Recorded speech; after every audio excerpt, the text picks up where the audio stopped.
తెలంగాణ సమగ్ర కుల సర్వే మాకు కూడా తెలంగాణ సమగ్ర కుల సర్వే మాకు కూడా మేము తెలంగాణ వాసులమే మేము తెలంగాణ వాసులమే మేము తెలంగాణ వాసులమే మేము తెలంగాణ వాసులమే న్యాయం చేయాలి తెలంగాణ ప్రభుత్వం మాకు న్యాయం చేయాలి తెలంగాణ ప్రభుత్వం మాకు న్యాయం చేయాలి తెలంగాణ ప్రభుత్వం మాకు న్యాయం చేయాలి తెలంగాణ ప్రభుత్వం మాకు చేయాలి మా ప్రాంతంలో కూడా సర్వేను చేయాలి మా ప్రాంతంలో కూడా సర్వేను చేయాలి మా ప్రాంతంలో కూడా సర్వేను మమ్మల్ని తెలంగాణలో ఉంచాలి మమ్మల్ని తెలంగాణలో మమ్మల్ని తెలంగాణలో మమ్మల్ని తెలంగాణలో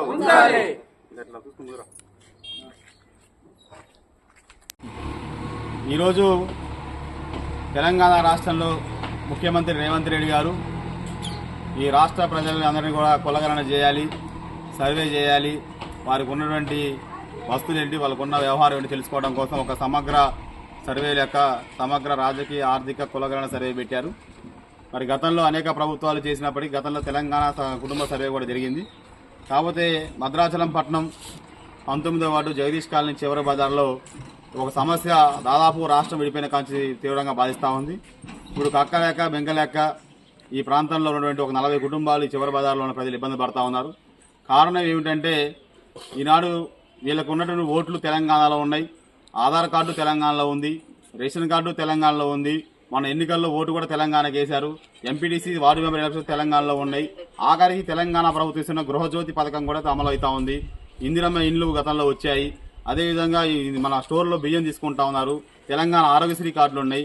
అన్ని రకాలుగా తెలంగాణతో అన్ని సంబంధాలు ఉన్నప్పటికీ కూడా ఈరోజు ఇది ఆంధ్రాలో ఉంది, ఆ చివరి ప్రాంతం ఆంధ్రాలోకి పోయిందని ఒక ఉద్దేశంతో ఇలా ప్రజలకు సర్వే చేయకుండా ఆపుతున్నారు.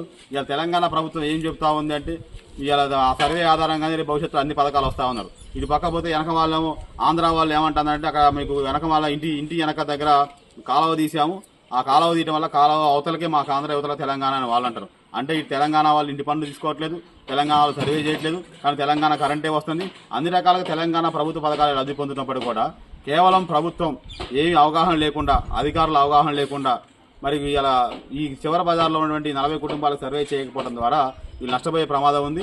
ప్రభుత్వం ఇచ్చే కార్యక్రమం నష్టపోయి ఆంధ్ర కాకుండా తెలంగాణ కాకుండా ఇబ్బంది పడుతున్నారు. వీళ్ళు మొదటి నుంచి కూడా ఈ ప్రాంతంలో ఉండి ఇటే ఉంటాం మొర్రో మాకు వెనకమాల కాలువ తీశారు, ఆ కాలువ అవతల నుంచి ఆంధ్ర మేము తెలంగాణలో ఉన్నామన్నా కూడా ఎవరు వినకుండా కనీసం ఇబ్బంది పెడుతున్నారు. కాబట్టి ఇలా అధికారులు సమన్వయం చేసుకొని న్యాయం చేయాలి. ఎందుకంటే ఇలా సమగ్ర కుటుంబ సర్వేలో సమగ్ర కులగణన సర్వేలో పేర్లు నమోదు కాకపోతే భవిష్యత్తులో పథకాలు రావు. ఆంధ్రాలో పోదామంటే పోయే పరిస్థితి లేదు. అందుకని మొదటి నుంచి తెలంగాణ అన్ని ఆధార్ కార్డులు కాంచి అన్ని రకాల వ్యవహారాలు తెలంగాణ ఉన్నప్పటికీ కేవలం ప్రభుత్వం అధికారుల సమన్వయ లోపం, వాళ్ళకి తెలియక ఎవరినో అధికారులు ఎక్కడేసి సమగ్ర కుటుంబ సర్వే అని చెప్పి వీళ్ళకి ఎక్కడ స్టిక్కర్ తెలియక ఎక్కడ ఏ ఊరు తెలియక కేవలం వీళ్ళని ఒక బజారు నాపి వీళ్ళని మానసికంగా ఇబ్బంది గురి చేసి అసలు వీళ్ళందరూ పేదవాళ్ళు రోజు కూలికి పోయి రేపు నిరుపేదలుగా కఠినంగా జీవితం సాగుతూ ఉంటే నిజంగా ఈ సర్వే వల్ల వచ్చే లాభం ఏంటో నష్టం ఏంటో మాకు తెలియదు, సమాజానికి తెలియదు. కానీ ఏదో నష్టపోతారనే భయం పేదవాళ్ళు ఉంటుంది. కాబట్టి ఈ తక్షణం ఈ ప్రభుత్వం ఆలోచించాలి, అధికారులు ఆలోచించాలి. భద్రాచలంలో ఉన్న జిల్లా కలెక్టర్ గారు అదేవిధంగా భద్రాచలంలో అధికారులు ఆలోచన చేసి వీళ్ళకి న్యాయం చేయాలి. లేని పక్షంలో ఈ జగదీష్ కాలనీలో కూడా ఏ ఒక్క అధికారి సర్వేకి వచ్చినా అందరిని అడ్డుకొని ఈ సర్వే వీళ్ళకు జరిగేది మా పార్టీగా బీఆర్ఎస్ పార్టీగా మేము డిమాండ్ చేస్తాము. దీన్ని న్యాయం చేస్తే కోరుతా ఉన్నాం. టీఆర్ఎస్ నాయకత్వం, టీఆర్ఎస్ నాయకత్వం, కేసీఆర్ నాయకత్వం, కేసీఆర్ నాయకత్వం.